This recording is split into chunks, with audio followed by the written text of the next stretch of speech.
Guys, I'm emotional today. Let me be emotional. All I want to do today, it's so cold, I just want to hug somebody and be like, and then start eating you like,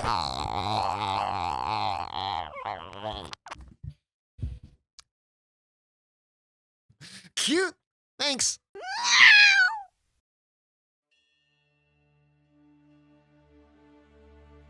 Okay, wait. I'm gonna go over the build. So what we did here was we're still Scion with Cloak of Flames, right? And Cloak of Flames lets us go double Cloak of Flames into Dawnbreaker for 100% Fizz to extra. If you have a lower Dawnbreaker here, you're gonna have to get Fizz taken as fire. So your physical max is okay. And then it's the traditional setup where we use a Watcher's Eye and a Dawnbreaker to convert 40% of the damage taken to fire. And we go 90 res on with Tempered by War, right? So 90% of the damage is converted to fire. And so we're 90 fire res, 75 other res. We're suppression. We have some block and some evasion to basically supplement the max hit, which I think is going to be okay. For the second ascendancy, we took obliteration here, and then I have leadership's price here instead of death rush. You can play Peaconk and SSF, yes. This is an SSFiable build. It's just the defensive layers on this build is a little bit more advanced for Trade League. And we went crit here for a few reasons. The first reason being on Watcher's Eye, there is a mod that says you gain flash charges every single time you get a crit, and it's on like a 10th of a second cooldown, so you can get 10 charges like every second, which helps supplement the loss of charges for a Peaconk. You get some really nice hit damage with this to help your leadership's price or your ailments. And the hit damage is important because I always feel like when I'm playing Peaconk, one of the things that I really lack is clear power. And I really hate throwing the thing and then waiting like a half second for the poisons to start ticking down and then the mob dies. I kind of want to just throw it out and the white mobs just instantly die and then they explode and like whatever. I feel like it's going to feel a lot better. And that's the reason why I went crit here with the flash thing. And yeah. And the last thing was when you go crit, you get Overwhelming Malice, which gives you 20% more because they changed Unholy Might to 25% chance to apply Wither, which makes your Wither more consistent. So all of those things combined will make your damage and clear more consistent by going crit, IMO, and crit didn't really cost you too much because a lot of the nodes here they give you damage over time multiplier anyways, along with crit, right? So the nodes are pretty efficient. This accuracy node, which you need, also gives you crit, right? And running a single diamond flask on your Mageblood is not that bad. You could also do this build with Tides of Time, by the way, so it's like fine if you don't have an MB.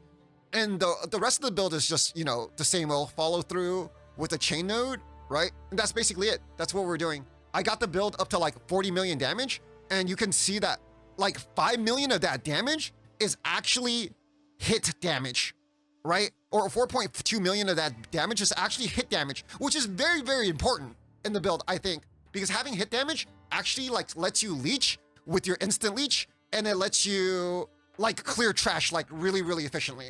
IMO. So 90 fire res, suppression, blah blah. I couldn't get higher life. I could get higher life if my gear's a little bit better, or I could just spec more into life if I really needed to. But I feel like this is fine for like SC. Probably not going to die too much anyways. I have Deadeye Forbidden Flesh and Forbidden Flame because Deadeye is actually kind of crazy for Peaconk on Scion. What it gives you is it gives you 25% of your effect of your marks, which is good for Assassin's Mark because it gives you base crit, right? It gives you frenzies for 3 seconds while moving, which is really hard for you to generate frenzies unless if you want to use Poacher's Mark, but then you'll lose your crit. But so it also gives you that.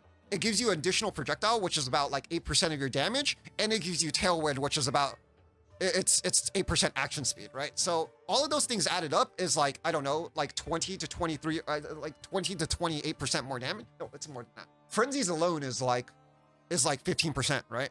I think it's like 14.4 if I'm, so a frenzy's 4.4. It's 13.2, right? It's 13.2% damage just from frenzies alone. If you spec into another one's a little bit more, and then the additional projectile is about 8%, and the tailwind's 8% action speed, right?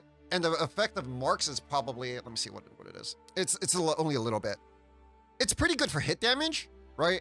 But for for the poison parts, only about like 1.7% because it's just a little bit extra crit.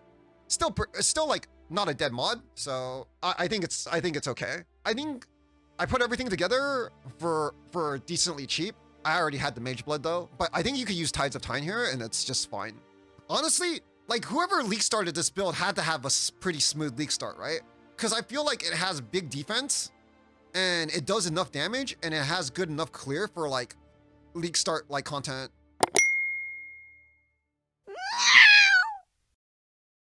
And you guys wanted like the endgame build? Hi, Nick. Guys, this guy, Nick, right, says he wants to go have dinner with me. So I give this guy my phone number. I'd be like, in case you need to call me when you're ready. And he goes, why do I need your phone number?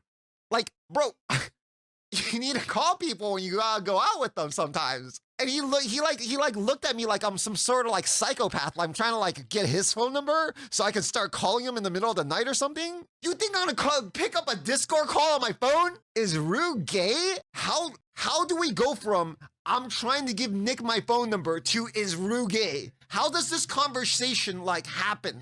When I'm not playing PoE,